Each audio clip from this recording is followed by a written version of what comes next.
말씀을 따라 살아가는 것이 기쁨이 되게 해 주시옵소서. 주의 성령께서 이 자리에 함께 하시고 우리 마음 가운데 임하여 주시고 주의 뜻을 밝히 보여 주시옵소서. 온전히 주의 뜻만 선포되게 해주심을 믿사오고 예수님의 이름으로 감사하며 기도합니다. 아멘.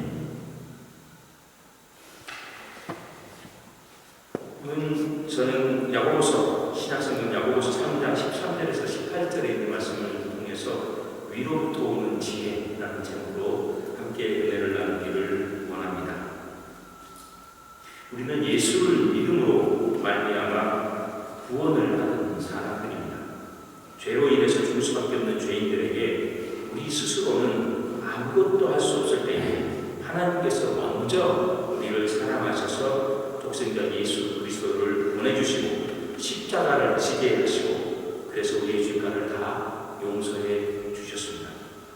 우리는 이 예수를 믿음으로 말미암아 이 예수를 통해서 나타난 하나님의 사랑을 믿음으로 말미암아 하나님의 자녀가 된 사람들입니다. 이처럼 구원받은 사람으로서 살아간다는 것은 참으로 큰 은혜를 받고 살아가는 삶입니다. 하지만 이 구원받았다는 것이 벌써 완성에 이르렀다, 다 완전해졌다라는 것을 의미하는 것은 아닙니다. 그것은 오히려 앞으로 있을 신앙의 긴 여정길에 이제 시작하는 것에 불과한 것입니다. 그 완성은 우리를 구원해 주신 예수 그리스도께서 이 땅에 만왕과 만주의 주로 다시 오실 때에 온전히 이루어질 것입니다. 바로 이러한 면에서 믿음의 시작 그리고 이 마지막 사이, 즉 구원받은 그리스도인들이 살아가는 삶, 선물로 받은 이 믿음의 삶은 이제 이 받은 믿음을 키우고 그리고 더욱더 성장할 수 있는 기회를 얻은 것입니다. 하지만 우리의 실상은 오히려 시간이 지나가면서 성숙한 신앙인이 되기보다는 제자리 걸음을 할 때가 더 많습니다. 신앙인으로서 하나님의 자녀로서 잘 살아보겠다는 결심, 이것은 온전한 데 없고 오히려 삶에 지쳐서 세속에 끌려다닐 때가 더 많은 것입니다. 바쁘게 일주일을 지내다가 보면 어느새 주일이 우리 앞에 와 있고 그렇게 교회에 와서 예배하고 기도하고 회개하고 다시금 또 한 주를 시작할 수 있는 결심을 하게 됩니다. 하지만 그렇게 오래도록 신앙생활을 해도 신앙의 진보는 없고 여전히 이전의 자리에서도 서 있는 나 자신을 바라보게 될 때가 많이 있습니다. 그렇다면 우리는 어떻게 해야 이 신앙의 초보에서 벗어나서 하나님께서 원하시는 성숙한 신앙을 가진 사람이 될 수 있을까요? 과연 신앙의 성숙은 무엇을 말씀하는 것인가요? 오늘 이 질문에 대해서 야고보서는 우리에게 충실한 답변을 해주고 있습니다. 바라기는 저와 여러분이 오늘 말씀을 통해서 주의 뜻을 잘 이해하시고 참으로 하나님께서 받으시기에 합당한 신앙의 성숙을 이루게 되시기를 예수님의 이름으로 축원드립니다. 오늘 말씀 배경이 되는 것은 야고보 교회에 율법이 필요 없다라고 하는 소위 니콜라우스당이라고 하는 사람들이 생겼을 때의 이야기입니다. 이들 때문에 교회가 많이 혼란스러웠습니다. 이들은 누구든지 한 번 구원을 받고 나면 그 이후의 삶은 어떻게 살든지 이미 받은 구원은 아무런 영향을 받지 않는다라고 주장했던 사람들입니다. 이 얘기를 들으면 우리는 좀 의아하게 행동할 때가 있습니다. 그러나 우리도 이런 유혹을 받을 때가 많습니다. 우리 역시 이런 유혹에 빠질 때가 있다는 것입니다. 믿어보려고 노력하고 주님 안에서 잘 살아보려고 노력하지만 우리의 소원과는 달리 우리의 삶이 무너질 때가 있습니다. 연약한 마음과 예전의 습관 때문에 내 속에 남아있는 욕심과 주장 때문에 하나님 말씀을 지키기보다는 내 뜻대로 살아가는 것이 더 익숙할 때가 있는 것입니다. 그렇게 자꾸만 실패하게 되면 우리 자신에 대해서 실망하게 됩니다. 그리고 이 실망이 커지고 조금 더 나아가서 실망이 익숙해지면 이를 핑계로 간단한 삶, 손쉬운 삶을 선택하게 되는 것입니다. 하나님은 사람이시고 다 용납해 주겠거니 이 세상에 완전한 사람이 어디 있는가?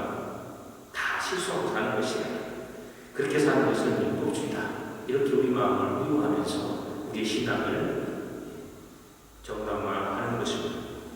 구원은 믿음으로 받는 것이지 삶이야 우리가 어떻게 할 수 있겠는가, 이렇게 마음속에 핑계를 대면서 어정쩡하게 믿음의 생활을 하는 것이 우리의 모습입니다.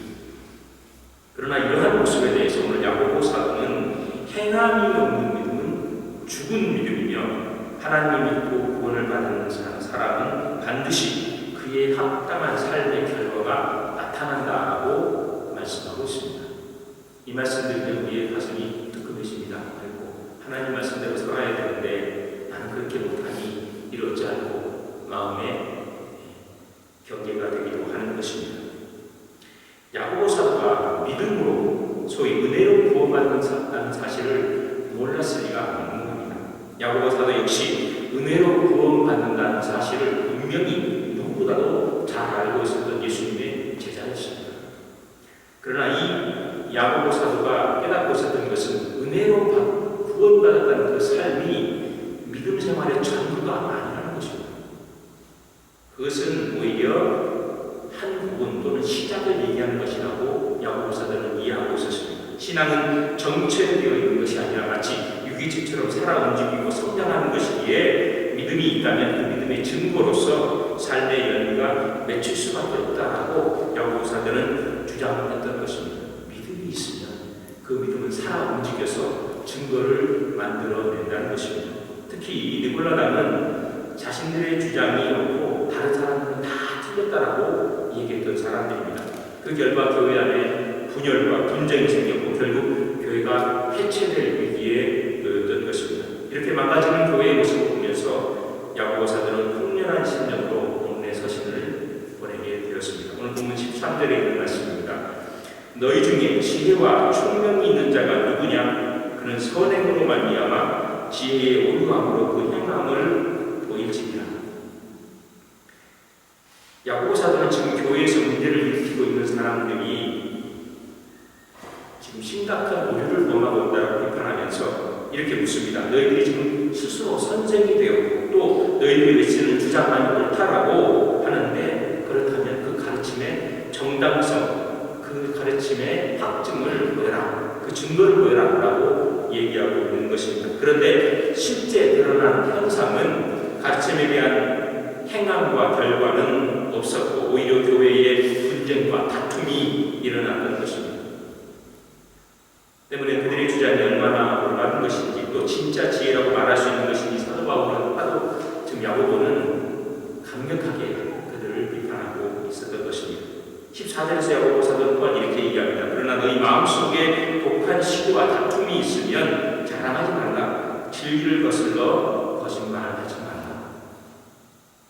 야고보 사도는 이 사람들의 주장이 결코 올바른 것이 아니라고 말합니다. 왜냐하면 그들 안에 그들의 삶 속에 선한 것이 없었기 때문입니다. 그들이 지혜라고 주장하는 것이 아무리 그럴싸하게 보여도 그것이 하나님으로부터 온 것이 아니라면 그것은 이미 잘못된 가르침이라고 야고보 사도는 말씀하고 있는 것입니다. 실제 그들이 지혜라고 주장하는 그 안에는 오늘 말씀처럼 독한 시기와 다툼만이 있었고 그리고 욕심과 정욕이 가득했던 것입니다. 그들의 마음 바탕에 마음의 믿음이 없으니 그 삶의 결과 또한 선할 수 없었다는 것입니다. 때문에 야고보 사도는 진리를 거스려 거짓말하지 말고 반박했다는 것입니다. 믿음을 가진 사람, 믿는 사람은 무엇을 믿는 사람입니다. 그렇다면 무엇을 믿는 사람입니까? 죄를 짓고 죽어 마땅한 사람들이었는데 예수 그리스도의 십자가에서 나타난 하나님 사랑을 믿음으로 말미암아 하나님의 자녀가 되었고 주님의 제자가 되었음을 믿는 사람, 그리스도인은 이 십자가의 몸을 믿는 사람입니다. 그러나 한 번 시작된 믿음은 그 자리에 가만히 머물러 있는 것이 아닙니다. 성령의 인도하심을 받아서 우리를 구원해 주신 하나님이 어떤 분인지 도대체 어떻게 생겨보신 분인지 말씀을 통해서 듣고 그리고 기도를 통해서 대화하고 삶 속에서 기도하고 응답하고 확인하고 그분을 만나고 그래서 그 하나님을 내 마음 통해서 우리의 믿음이 증명되는 것입니다. 문제는 우리의 마음이 여전히 선하지 않은 데에 있습니다. 여전히 우리 마음속에 옛사람의 흔적이 남아있기 때문입니다. 그러나 바로 여기에 신앙의 지혜가 있습니다. 신앙의 삶은 우리의 능력으로 가능한 것이 아니라는 것입니다. 우리가 믿음으로 살려고 해야지 우리의 힘으로 살려고 합니다. 믿음이라는 것이 하나님의 역사가 따라줘야 되는 것이지 내 힘으로 믿을 수 있는 것이 아니기 때문입니다. 만약 우리가 이 믿음의 여정에서 조금이라도 우리 주님 되시는 예수님을 의지하지 않고 우리 자신에게 희망을 건다면 우리가 거둘 수 있는 결과는 절망밖에 없을 것입니다. 바로 이러한 이유로 신앙의 첫 걸음도 나 자신을 부인하고 우리 주님만을 신뢰하는 것에서 시작하는 것입니다. 우리 주님께서도 마태복음 16장 24절에서 이렇게 말씀하셨습니다. 이에 예수께서 제자들에게 이르시되 누구든지 나를 따라오려거든 자기를 부인하고 자기 십자가를 지고 나를 따를 것입니다. 하나님을 따르는 사람은 하나님 나는 아무것도 아닌 사람입니다. 내 안에는 선한 것이 하나도 없습니다. 하나님 없이는 나는 아무것도 할 수 없는 사람입니다. 이렇게 고백하는 사람입니다. 때문에 성숙한 신앙을 지니기 위해서는 말씀에 대한 순종과 참아 기다리는 인내가 반드시 필요한 것입니다. 이처럼 예수를 믿는다는 것은 나를 믿는 것을 포기하고 하나님 주권 아래로 들어가는 것. 그래서 마치 새 포도주를 새 부대에 담아 놓으면 그 포도주를 담은 그 부대가 포도주를 머금고 변화되는 것처럼 우리도 주님을 품음으로 말미암아 변화를 받아서 우리의 삶에서 주님의 향기가 나오고 우리의 인생에서 주님의 맛이 나는 그야말로 주님의 사랑으로 바뀌어가는 것이 믿음의 역사인 것입니다. 예수를 믿고 수십 년이 지났음에도 불구하고 주님하고 여전히 주의하는 일을 하고 있으면 그것은 여전히 나를 주장하고 주님 믿기를 거부하고 있다는 증거에 있는 것입니다. 이와 반대로 하나님의 주권 안에 들어가지 않는 사람들은 모두 다 자신들의 지혜로 사는 사람들입니다. 하나님으로부터 위로부터 오는 지혜 없이 자신의 지혜로 땅에 서 있는 것으로 살아가는 사람들은 결국 시기와 다툼과 혼란과 악한 일밖에 열매를 맺을 것이 없는 것입니다. 그래서 야고보 사도가 15절 16절에서 이렇게 말씀합니다. 이러한 지혜는 위로부터 오는 것이 아니요 땅 위의 것이요 정욕의 것이요 귀신의 것이니 시기와 다툼이 있는 곳에는 혼란과 모든 악한 일이 있습니다.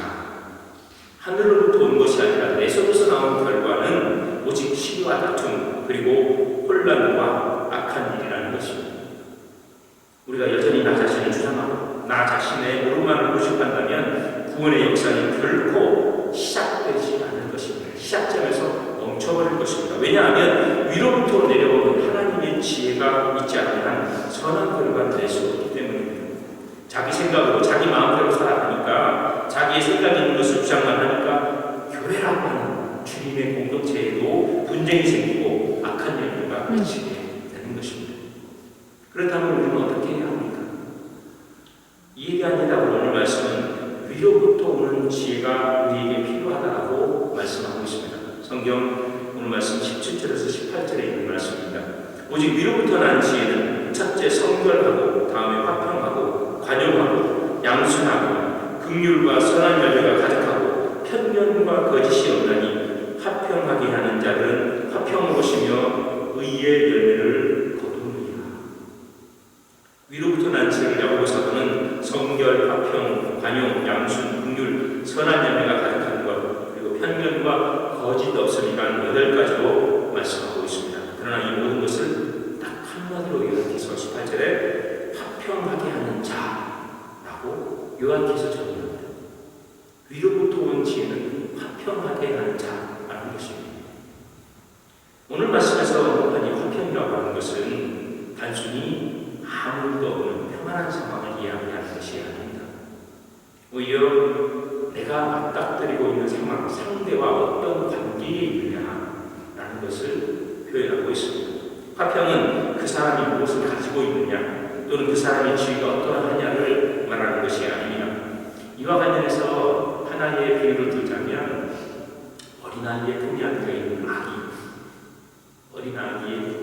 엄마의 품에 안겨 있는 아이는 그 엄마가 얼마나 좋은 장난감을 가지고 있는지, 그 엄마가 얼마나 괜찮은 위치에 있는지 중요하지 않습니다. 나를 안고 있는 그 사람이 내 엄마고 내가 그 자녀이면 충분한 것입니다. 하나님 안에서의 화평이 이것을 말합니다. 내가 하나님의 자녀라는 사실을 깨달으면 이 모든 것이 주님 안에서 열려지게 되는 것입니다. 엄마 품에 있을 때 그 아이에게는 참된 평화가 있는 것입니다. 바로 이것이 오늘 성경에서 말씀하고 있는 관계로서의 평화, 즉 화평을 말하는 것입니다. 우리 하나님께서 우리에게 이 평화를 주시기 위해서 독생자 예수 그리스도를 보내주셔서 십자가를 지게 하셨습니다. 이를 통해서 하나님과 우리 사이에 죄의 담으로 막혀 있었던 그 담을 허시고, 그리고 용서받은 사람으로서 살아갈 수 있게끔 우리를 이끌어 주셨습니다. 그래서 깨졌던 하나님의 관계가 다시금 회복될 수 있게 해주셨던 것입니다. 평화는 이처럼 인간이 가진 능력이나 환경이 아니라 하나님과의 관계에 달려있는 것입니다. 특별히 이에 대해서 구약 요셉의 이야기는 우리에게 크게 교훈을 주고 있습니다. 요셉은 어린 시절 형제들에게 따돌림당하고 이집트로 종으로 팔려가고 심지어 누명을 쓰고 감옥에까지 가는 심한 고초를 당해야 했습니다. 그러나 성경은 요셉이 겪은 이 시련을 불행한 것이라고 말하고 있지 않습니다. 오히려 하나님께서 요셉과 함께 하심으로 형통한 사람이 되었다고 기록하고 있는 것입니다. 많은 사람들이 환경이 어려워지고 힘들어지면 고난이 다가오면 좌절하고 절망합니다. 또 다른 사람들은 이 고난과 역경이 다가오면 하나님 앞에 이 고난을 물리쳐달라고 하나님께 매달립니다. 그러나 고난과 역경이 다가올 때 환경만 변화시켜 주십시오라고 기도하는 것은 신앙의 성숙과는 거리가 먼 것입니다. 정말로 중요한 것은 우리의 환경이 어떠하느냐, 우리 삶 속의 상황이 어떠하느냐가 중요한 것이 아니라 나와 함께 하시는 하나님과의 관계가 어떠한지를 확인하는 것입니다. 나는 하나님 보시기에 합당한 사람인가? 참으로 나는 하나님을 아버지로 부르기에 부끄럽지 않은 사람인가? 고민하면서 날마다 성령의 도우심을 받아서 하나님의 독생하신 아들이신 예수 그리스도의 모습으로 닮아가려고 노력하는 삶, 이것이 하나님께로 가는 길이요 위로부터 내려오는 진리인 것입니다. 우리가 이렇게 주님과 함께 살아갈 때에 우리의 신앙이 성숙해 갈 수 있습니다. 요셉이 우리의 신앙의 모델이 될 수 있는 이유는 그가 이 어려운 환경 가운데 있었지만 환경이 묶이지 않고 오히려 불평하지 않고 모든 상황 속에서 하나님을 붙잡았기 때문입니다. 일이 생길 때마다, 답답한 일이 있을 때마다, 절망스러움이 있을 때마다 하나님을 붙잡았기 때문입니다.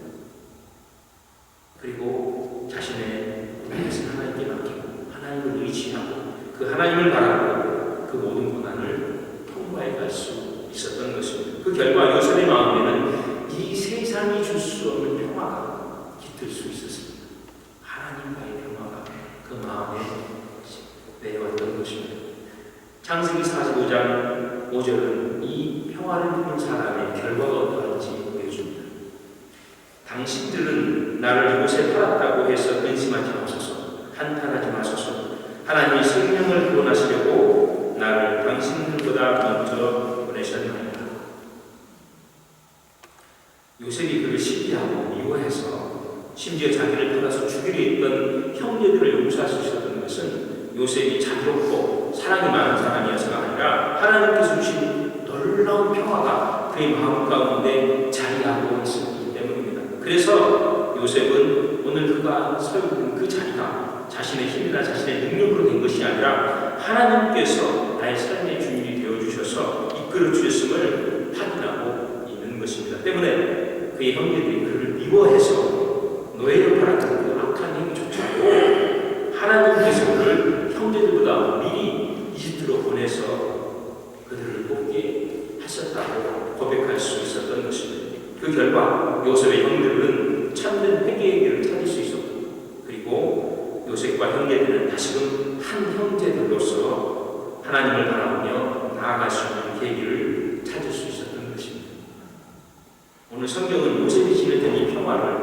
그가 베푼 이 화평을 참된 지혜라고 말씀합니다.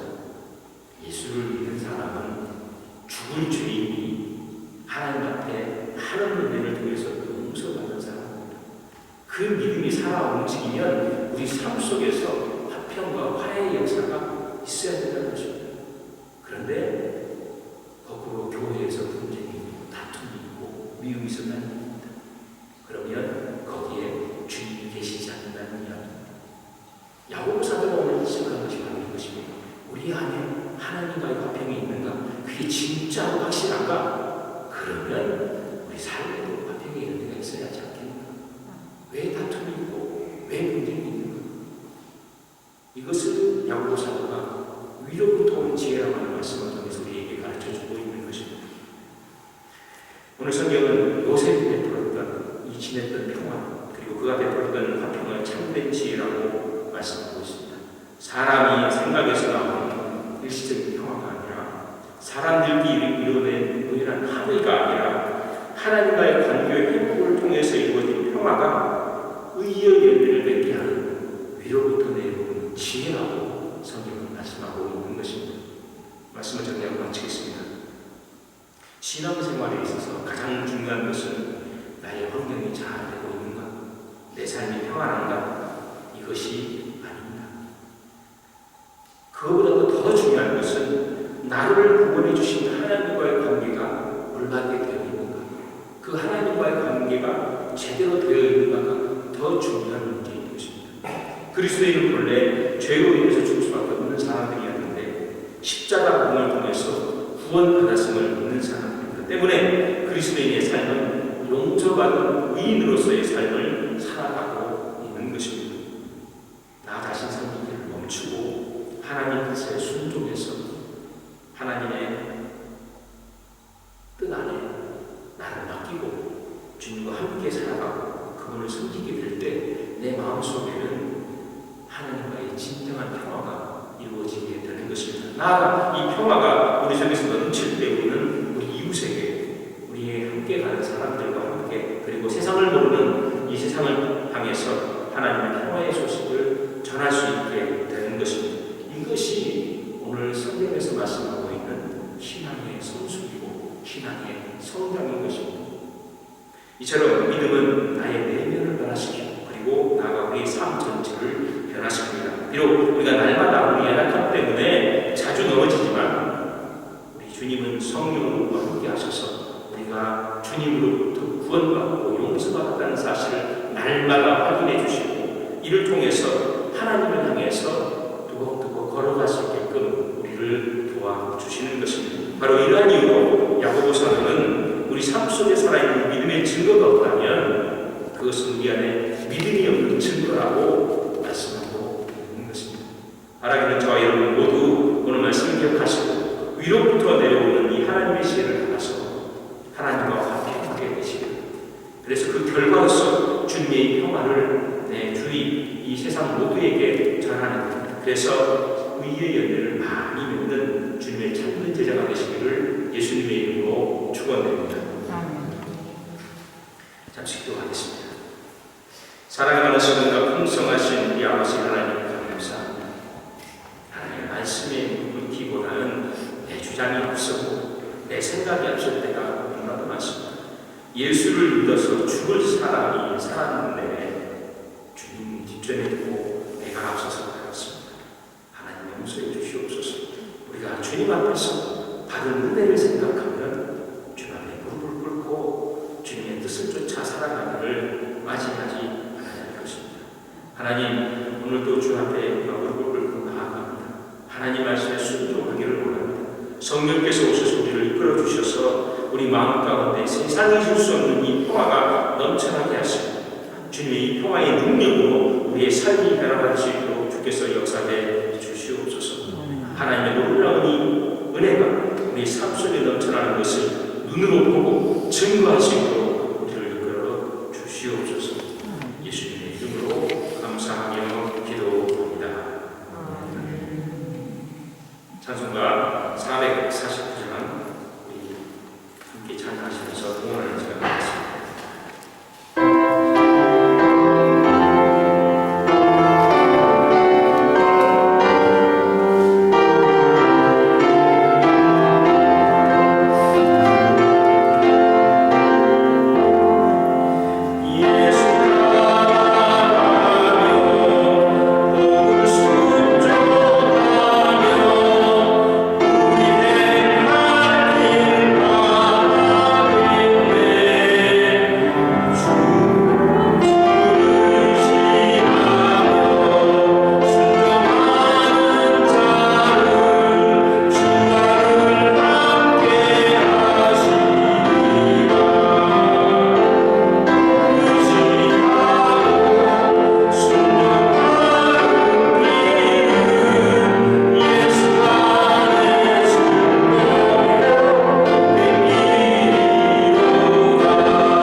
제자로서 하나님의 자녀로서 살아가면 자랑스럽게 생각하는 사람들이라면 이 은혜를 잊지 않도록 우리를 끌어주시옵소서.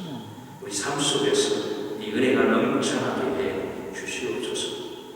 주님의 은혜 감사하여 각종 예물을 하나님께 드렸습니다. 하나님 이 예물이 쓰는 곳곳마다 이 아름다운 주님의 이름이 전파되시게 하시고 그곳에도 주님의 평화가 이루어지게 해 주옵소서. 들의 종기들을 기억해 주시고 저들의 삶 가운데 하나님이 함께 해 주시고 은총과 은혜를 베풀어 주셔서 선한 열매가 항상 넘쳐나게 해 주옵소서. 주께서 축복해 주심을 믿사오고 예수님의 이름으로 감사하며 기도합니다. 아멘. 장로님 나오셔서 교회 주시기 말씀해 주시겠습니다.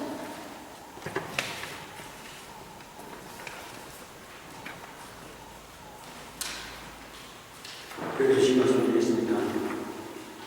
1월 26일 오후 8시 성년의 수련을 있습니다. 인도 김광호 목사님 주제는 불교전서 온라인 기도했습니다. 다음 주일 1월 30일 오후 7시 본당에서 현장에 드리고 예배는 온라인 출시하게 됩니다. 병국인 환경을 계속해 주시기 바랍니다. 오늘 예배 이광환 한목사님께서 오늘 예배에 참석해 주셨습니다. 감사합니다. 또 어떤 말씀드립니다. 생일을 하시는 종아에서 오신 분들 과거에 공야하다 25일 다음 예배에 말씀드립니다. 성경공독회 2월 6일 용나라 동안의 프로페터 2월 13일 김은혜 집사님 대학관이 2월 6일 기도위원회 신명한 집사님 2월 13일 소환희 집사님 언금 2월달 소환희 집사님 3월달에 김은혜 집사님 안내 2월달에 황경식 집사님 3월달에 강희 집사님 이상입니다.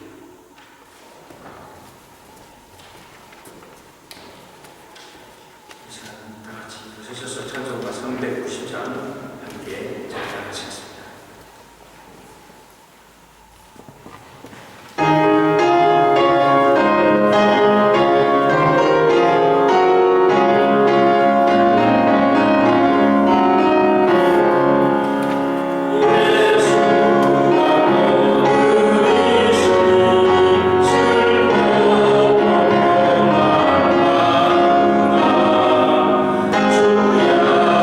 주야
함께 금주의 말씀을 합독 하시겠습니다.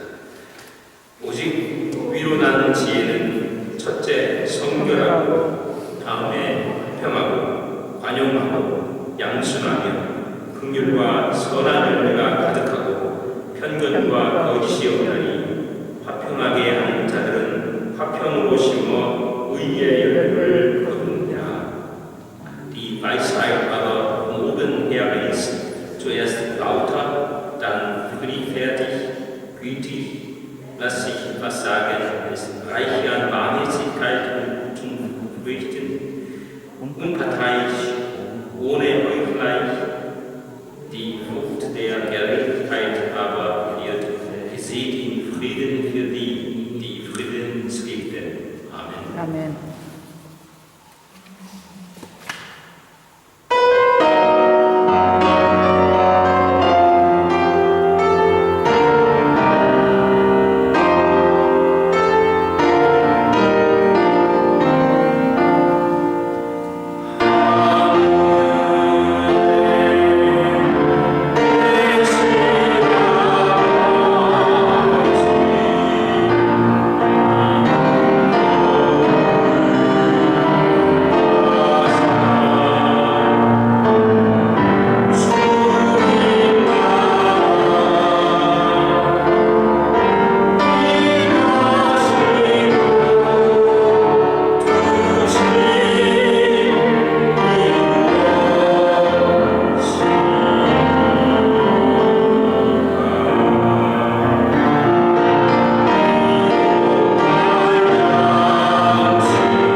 지금은 우리 주 예수 그리스도의 은혜와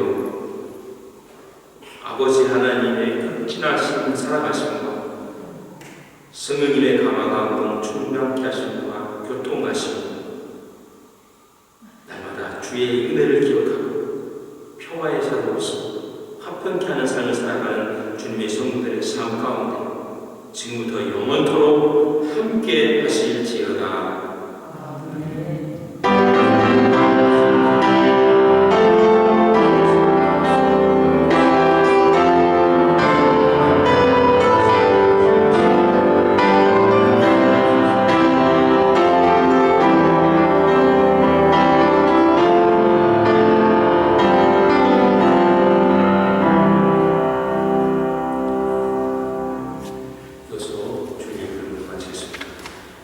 이번 주 생일자가 있으셨는데 방송으로 예배드리시다가 같이 축하하지 않겠습니다. 송하이 선생님이 이번 주 19일 날 생일 있으십니다. 같이 축하.